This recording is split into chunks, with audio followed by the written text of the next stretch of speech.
तो आपने कितना क्वेश्चन अटेम्प्ट किया था? 200 पूरा? पूरा। मतलब तैयारी आपकी भी बहुत अच्छी लेवल की है। सो इंजीनियर्स, एक बात ज़रूर ध्यान रखिएगा, एग्ज़ाम सेंटर के आप लोग ना 1 घंटे पहले पहुंच जाइएगा। जैसे अभी देख पा रहा हूं यहाँ पर मैं, काफ़ी बच्चे दौड़ते हुए आपको दिख रहे हैं। इनकी एंट्री मिल जाए तो अच्छी बात है, क्योंकि 1 मिनट ही बचा हुआ है और गेट बंद हो जाएगा। और एक चीज़ बता दूं, आप जब पेपर देने आइएगा, ये कंगन और ये मोबाइल और बेल्ट वगैरह कुछ भी नहीं लगा कर आना, और आना भी तो साइड में कहीं जमा हो रहा है वहाँ पर जमा करवा दीजिएगा। मोबाइल वगैरह तो अलाउ होता ही नहीं, आपको पता है। बाकी और भी कोई मेटल की चीज़ ना होनी चाहिए, अदरवाइज़ वो एंट्री नहीं दे रहे हैं। और एक चीज़ विशेष ध्यान रखिएगा कि जब एग्ज़ाम सेंटर पे आप लोग पहुंचिएगा ना, तो सारे डॉक्यूमेंट्स आपके पास होने चाहिए, क्योंकि एक आपके पास ID card, original ID card होनी चाहिए, उसकी फ़ोटोकॉपी भी एक करवा लीजिएगा। और जो आईडी कार्ड ओरिजिनल होनी चाहिए, डेट ऑफ बर्थ दोनों मैच करनी चाहिए आपके जो एडमिट कार्ड है और उसमें। इस बात का विशेष ध्यान रखिएगा और ये सारी गलतियाँ अवॉइड करिए और आराम से पेपर दीजिए। All the best. दोस्तों, मेरे साथ मैकेनिकल के एक स्टूडेंट ज्वाइन हुए हैं। नाम एक बार मैं जान लेता हूँ। धीरज कुमार है। धीरज कुमार। ओके, कहाँ से हैं आप? हम बिहार से बिलोंग करते हैं, रहते हैं दिल्ली में ही प्रॉपर, तो यहाँ देने पेपर देने आए हैं। अच्छा, तैयारी यहाँ दिल्ली में ही करते हैं? हाँ। ठीक है, तो ब्रांच क्या है आपकी? Mechanical branch. Mechanical engineering. कैसी हाँ। तैयारी है, कब के पास आउट हैं आप? तैयारी तो सर सही है, पहले से ही तैयारी कर रखे हैं, जैसे जॉब भी करते हैं। अच्छा। तो ऐसे तो पहले, लेकिन अब दूसरे में जॉब कर रहे हैं, इसके बाद थोड़ा सोच रहे हैं कि इसका ट्राई करते हैं। तैयारी अच्छा, तो अच्छी खासी है, ऐसी तो कोई बात नहीं है, जितना करना चाहिए अपने तरफ से एफर्ट दिया हूँ मैं सब चीज़। इससे पहले एग्जामिनेशन दिया आपने? हाँ, कोई? पिछले बार भी मैं पेपर दिया था। अच्छा। पिछले बार भी मेरा कट ऑफ से 10-15 नंबर पीछे रह गया 15 था। नंबर रह गया था। तो इस बार तैयारी करके आए हो आप? सर अपना सर तो जितना देना है उतना करके आया हूँ। अब आगे क्या होती है, आज के बाद से तो मैं उस पर डिपेंड होता है। मेहनत आज से काम नहीं करेगा, जो आज के बाद जो देंगे इसके बाद जो रिजल्ट बताएगी फिर। हाँ, सही बात है। बाकी तो चीज़ें। आपने रीजनिंग वगैरह की प्रैक्टिस की होगी अच्छे सारी से? सब चीज़ें ठीक ठाक है, प्रीवियस में कोई दिक्कत नहीं है। टेक्निकल की तैयारी भी अच्छे हाँ, से होगी? टेक्निकल अच्छी है। मैंने जितना सिलेबस उतना तक कंप्लीट कर दिया हूँ इसे। कंप्लीट कर दिया? हाँ, जो आती है, जो भी जिस तरह से है। टेस्ट सीरीज, मॉक टेस्ट वगैरह लगाया था सब चीज़ लगाया हूँ। सब चीज़ लगाया? हाँ। चलिए। तो आज हमारे साथ एक स्टूडेंट है। कैसा पेपर था, और पहले अपना नाम बता दीजिए। मेरा नाम अमित तिवारी है। हाँ। आज पेपर का लेवल तो मेरे समझ से बहुत इजी था। नहीं, कल भी बहुत इजी था। आज भी बहुत इजी था। आज तक ऐसा है, मतलब रीजनिंग इतना इजी देखा नहीं। देखा ही नहीं। और ये टेक्निकल और जीएस बहुत ही इजी था। मतलब 150 में आप 140 तक इजीली कर सकते हैं। Okay okay. और जो 50 नंबर का ये स्टैटिक जीएस था वो हल्का टफ था मेरे समझ से। तो आपने कितना अटेम्प्ट किया है? 185। 185। वाह यार, बहुत बढ़िया अटेम्प्ट है। तो एक चीज़ ये बताइए, टाइम तो कम पड़ा नहीं है? हल्का फुल्का मैं जीएस में तुक्का ही मारा हूँ। नहीं, जीएस तो टफ था। हाँ। अप्रॉक्स मिला के ना, जैसे अगर 2 ऑप्शन है उसमें मैं कोई ना कोई एक तुक्का तो मारा। ये कौन सा अटेम्प्ट था आपका? मेरा अटेम्प्ट, मैं जॉब करता हूँ। ओके, जॉब के साथ इतना डेडिकेशन? अरे वो पेपर इजी आ गया और मैं लगा हूँ टाइम से, तो हो गया। नहीं नहीं, हो जाएगा। तो इस बार दीजिए, आपका CBT 2 भी होगा। कुछ बच्चों के लिए गाइडलाइन जो ऐसा लग रहा है कल कि और हो परसों, कल और परसों जिनका पेपर, उनके लिए कुछ की इम्पोर्टेंट अगर कुछ ध्यान दे लें। अरे रिवीजन पर फोकस करना है, जीएस पे तो फोकस करना नहीं है, क्योंकि जैसा लेवल है कल भी था। मेरे को लगा कि हो सकता है कि जीएस भी फ्लक्चुएट करेगा, लेकिन ऐसा नहीं है। और रीजनिंग तो इतना फ्लक्चुएट करेगा कि इंसान सोच भी नहीं सकता। अब हिस्ट्री कहाँ से पढ़ेगा, इसका सिलेबस बहुत है। ये तो बात सही है। अभी एसएससी जेई का अगर 2 दिन पेपर है, उसके लिए सबसे बेस्ट मेथड ये है कि आराम से कोई नोट्स है, शॉर्ट नोट्स, उसको खोलिए, ये पढ़ते जाइए। सो दोस्तों, आपको मिलवाते हैं अपने एक स्टूडेंट से जो अभी पेपर देकर जस्ट निकले हों। बताएंगे किस लेवल का पेपर था, कितने सेफ अटेम्प्ट उन्होंने किया। तो आप सबसे पहले अपना नाम बता दीजिए। मेरा नाम तमन्ना है और मैं आसन से हूँ। ओके। हरियाणा आसन से। Okay okay okay. हाँ जी। तो कैसा था पेपर? रीजनिंग के क्वेश्चन सिंपल थे, बाकी तो कितना अटेम्प्ट किए 50 में? 103 अटेम्प्ट किए थे। अच्छा, टोटल? हाँ, टोटल मैंने 103 अटेम्प्ट करे हैं। Okay okay. तो ये कौन सा फर्स्ट अटेम्प्ट था आपका? हाँ जी, फर्स्ट था मेरा। ओके। तो कैसा, मतलब टाइम मैनेजमेंट कैसे आपने मैनेज किया? मतलब टाइम का तो कोई पता ही नहीं चलता उसमें तो बिल्कुल भी नहीं पता चलता टाइम का तो। ओके। तो आप साथ में आए? हाँ जी। गार्जियन है इनके? हाँ जी। तो नहीं, ठीक है, आप तैयारी बढ़िया से करते रहिए। हाँ जी। और जीएस आपको कैसा लगा? जीएस तो टफ था। टफ ही था, बहुत टफ था, बल्कि Technical? समझ भी नहीं आ रहे थे क्या। हाँ, इस बार काफ़ी ऐसा था कि जीएस तो भाई बच्चों को समझ नहीं आ रही, कहाँ से क्वेश्चन आ रहे हैं, कहाँ से नहीं आ रहे हैं। और ये बता रहे हैं कि इतिहास से पता नहीं कहाँ से क्वेश्चन आ रहे हैं सर, ज्योग्राफी पता नहीं कहाँ से पूछ ले रहा है। तो अभी आप और किसमें की तैयारी कर रहे हैं? अगला टारगेट क्या है? RRB की तैयारी कर रही हूँ आगे मैं। Okay. और देखते हैं उसके अंदर भी अगर हो सके तो मेरा। नहीं, हो जाएगा। आप हाँ अगर इसमें अभी आपके पास RRB का जो एग्ज़ाम है ना, अभी आपके पास बहुत टाइम है, अगर उसको बहुत अच्छे तरीके से कर लेंगे ना आपका क्वालिफाई हो जाएगा। ओके, हाँ जी, तो all the best. Thank you sir. Thank you sir. नाम क्या है? मेरा नाम पीयूष है। हाँ, कैसा रहा पेपर भाई? पेपर आपका जो आपका एप्टीट्यूड था वो आपका आसान था, उसमें ज़्यादा टफ नहीं था, थोड़े से एथिक्स जैसे क्वेश्चन दिए थे, जल्दी हो जाता।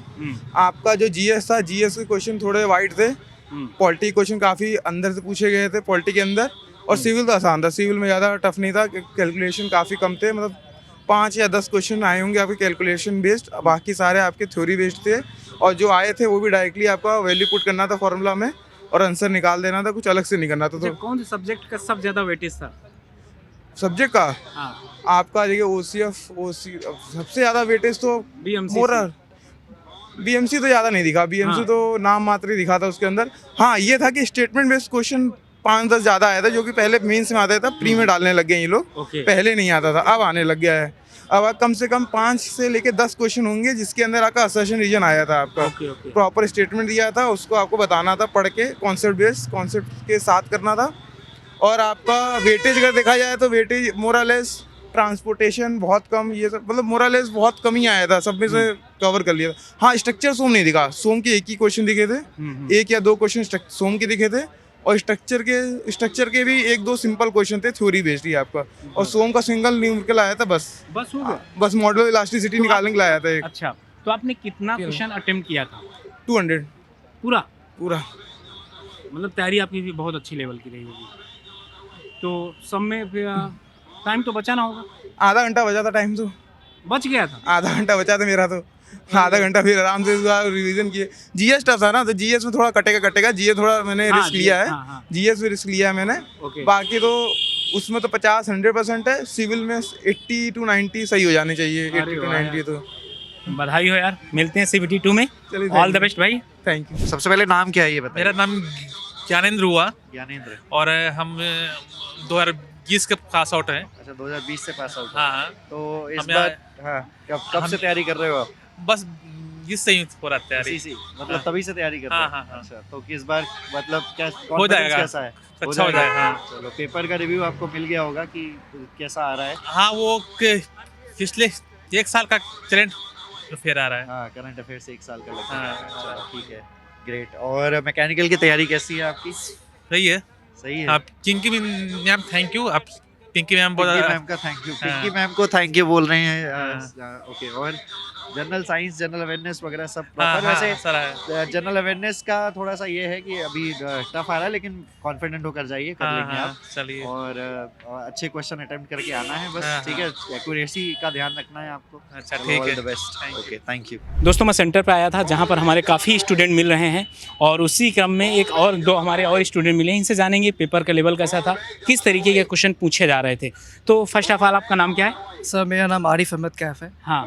और सर मैं डिप्लोमा भी किया हूँ और बीटेक भी किया हूँ, और ये पहला मेरा SSC JEE का पेपर है सर। ओके। तो सर, एज़ पर क्वेश्चन के हिसाब से मैं जैसा कहूँगा सर, क्वेश्चन काफ़ी मिक्स थे, रिसेंटली भी थे और बहुत सारे क्वेश्चन पुराने भी हिसाब से, मतलब कि प्रीवियस के कुछ क्वेश्चन पूछे गए थे, GK GS भी था जो करेंटली था अभी, और बहुत सारा पहले के पूछा गया था। जैसे अभी एक क्वेश्चन था वो आधार कार्ड के चीफ एग्जीक्यूटिव का नाम, और बहुत सारे क्वेश्चन ऐसे थे सन 1996 के, जो अभी टेनिस ये हुए उसमें कौन से ये थे, वुमेंस खेले थे, मेंस के थे, मिक्स का था, सिंगल था, उस हिसाब के भी क्वेश्चन थे। Okay okay. और रीजनिंग बेस में अगर मैं कहूँगा तो सर सीरीज बेस भी थे, और कुछ क्वेश्चन ऐसे थे कि 6 लोग एक काम को अगर 12 दिन में करते हैं, तो 4 लोग उस काम को कैसे करते हैं। तो मतलब सर क्वेश्चन बहुत ज़्यादा हार्ड भी नहीं था कह सकते हैं, तो ज़्यादा आसान भी नहीं था सर। उस हिसाब से सर आउट ऑफ सर 150 में थोड़ा सा 2 मिनट क्लीन कर। हाँ, और फिर बताइए। तो और रीजनिंग आपने कितना अटेम्प्ट किया? सर रीजनिंग तो ऐसे सर नंबर वाले लेने वाला चीज़ है, तो आप उसमें कोशिश करिए कि नंबर लेने का। सर मेरे हिसाब से सर मोस्ट प्रोबेबली सर 30-35 ऐसे कुछ मैंने किया है जी। टोटल क्वेश्चन कितने अटेम्प्ट किया आपने?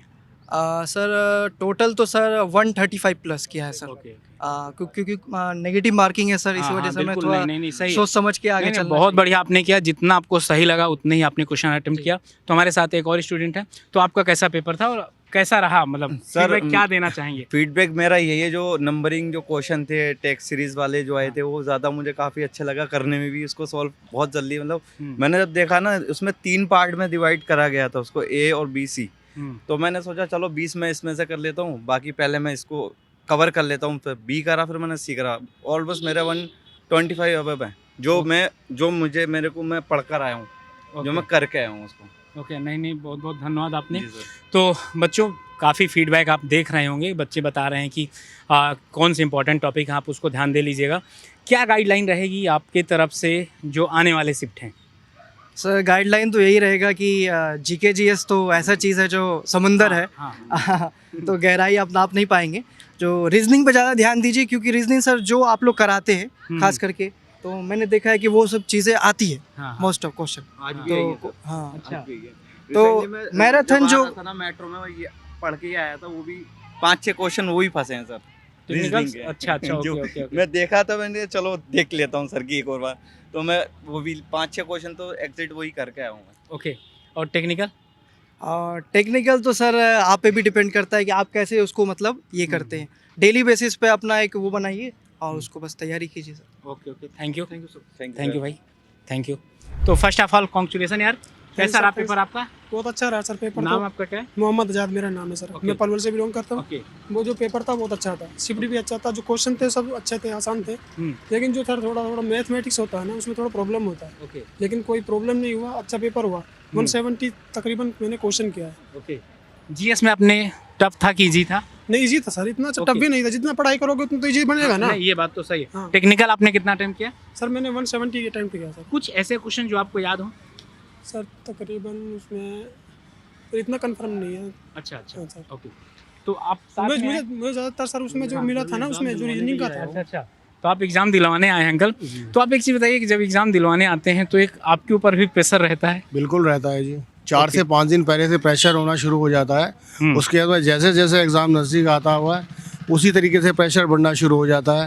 रात को जल्दी उठना, कैसे लेके जाना है, कहाँ तक पहुँचेंगे, कैसे पहुँचेंगे, ट्रेन लेट होगी, बस लेट होगी, क्राउड रहेगा, सफ़र में कैसा रहेगा, खाने पीने की व्यवस्था हो पाएगी नहीं हो पाएगी। अदर्स में बहुत चीज़ें ऐसी होती हैं ट्रांसपोर्टेशन से रिलेटेड, मेट्रो से रिलेटेड कोई इशू बन जाता है। कहीं मान लो कि टिकट कहीं का लिया, पहुंच गए कहीं और, फिर रिटर्न आना, बैग जाना, बहुत इश्यूज़ रहते हैं। इन इश्यूज़ को देखते हुए बहुत प्रॉब्लम होती है। मेन क्या होता है, आपको टाइम टेबल के अकॉर्डिंग शूट करना, टाइम से पहले 2 घंटे 1.5 घंटे एक्स्ट्रा लेके चलना।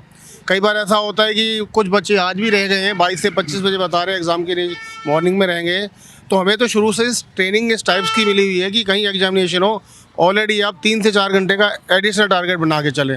कई जगह से तो मेट्रो में 8-8, 9-9 जगह का टाइमिंग हो रहा है कि 8-8, 9-9 घंटे का टाइमिंग है, और कहीं से 3-3.5 घंटे का अप्रॉक्सीमेटली टाइमिंग है।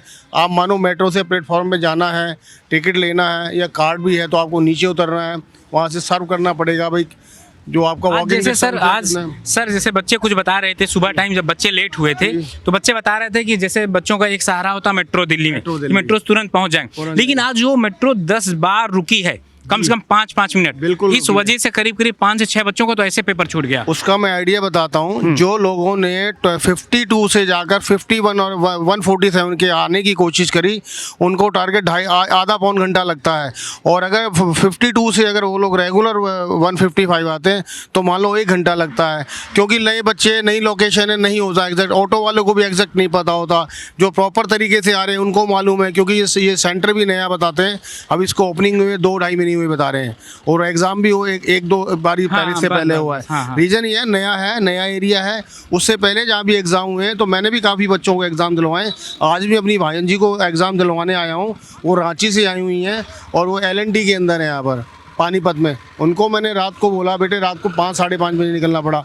अब जो आदमी 5-5:30 बजे निकल करके जब 11:30-12 बजे तक यहाँ पहुँचेंगे तो आप समझ सकते हैं कि कितना समय लगा होगा अदर्स में जो दूर से आने वाले हैं। क्यों ऐसी कोई पर्टिकुलर व्यवस्था नहीं है यहाँ पर, बिल्कुल ऑड एरिया है। नहीं सर, एक चीज़ मैं बता दूं, इस बार एसएससी जेईई का जहाँ सेंटर है, मतलब एसएससी जहाँ पेपर करवा रहा ना भाई, उनके सेंटर ऐसे और जगह है जहाँ पर पहुँचना, मतलब आप वहाँ पहुँचना चांद के पहुँचने के बराबर जैसा है। नाइट में कोई नहीं आ सकता, नाइट में बहुत बड़ा जो क्लच प्लेट होगा ना वो आ सकता है, क्योंकि इस एरिया को रात में अप्रोक्सीमेटली इसको ये क्राउड वाला एरिया नहीं है, बिल्कुल शांत एरिया है। रात में यहाँ पर सर्विसेज नहीं है।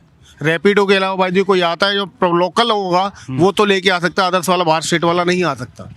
इतनी बड़ी दिक्कत है। इतनी बड़ी दिक्कत है। नहीं, ये तो आप सही बता रहे हैं। तो ये रियलिटी है, वास्तविकता है, क्योंकि मेरे को इस एरिया के अंदर रहते हुए 40 ईयर्स हो गए हैं। एनसीआर के अंदर मैंने एक चीज़ टिपिकली इसको निकला हूँ इस एरिया से, क्योंकि आज से 2001 पहले 2001 के अंदर मैं नोएडा फेज़ 2 के अंदर आया करता था, जब लिमिटेशन ट्रांसपोर्टेशन थी, वो भी टाइमिंग के अकॉर्डिंग थी। रात में तो कोई जाता ही नहीं था। स्टाफ बसेस हैं, एलजी वगैरह है, कंपनी इंडस्ट्रीज है। उस समय में की इंडस्ट्रीज की यात्रा आज से 25 ईयर्स पहले। और अभी भी रियली मेरे को आए हुए 1-1.5 साल पहले आया था, तो बिल्कुल ऑड है। सब जगह लाइनें खुदी हुई हैं, कहीं पे क्राउड इतना ज़्यादा है, सब खड्डे टूटे हुए, क्योंकि अभी डेवलपमेंट हो रहा है ना। डेवलपमेंट हो रहा है। तो आने वाले शिफ्ट के लिए बच्चों का क्या गाइडेंस रहेगा, कितना पहले एग्जाम में सेंटर में पहुँचे? एग्जाम सेंटर में कम से कम भी 1.5 घंटे पहले पहुँचे, क्योंकि 1:30 बजे के बाद से 2:30 बजे तक एंट्री, उसके बाद में एंट्री क्लोज कर दी जाएगी। उसी में कि उससे पहले आ जाएंगे वो बेनिफिट है, क्योंकि शेड्यूल जो भी है एसएससी सिलेक्शन के अकॉर्डिंग जो दिया गया है टारगेट, उसके टारगेट में फिर भी थोड़ा एफर्ट्स कर लेते हैं, जो बिल्कुल ही लेट तो क्या किया जाएगा, उसका कुछ नहीं। इसी वजह से आज भी बच्चे 22 से 25 बजे से एग्जामिनेशन के लिए रह गए हैं। Okay, thank you sir, so much. Thank you. Hemant Kumar, Faridabad से। जय Shri Shyam. Okay, thank you sir. तो यहाँ पर सर ने अपने एक्सपीरियंस के हिसाब से बताया कि एग्ज़ाम सेंटर पे पहुँचे, क्योंकि आज भी करीब 25-30 बच्चों का एग्ज़ाम रह गया है, क्योंकि कहीं ना कहीं 1 मिनट 2 मिनट 3 मिनट वो देरी से पहुँचे हैं। तो कैसा लगा ज़रूर बताइए कमेंट सेक्शन पे। चैनल के अंदर रहे हैं तो चैनल को सब्सक्राइब करना मत भूलिएगा। Okay, bye bye and thank you.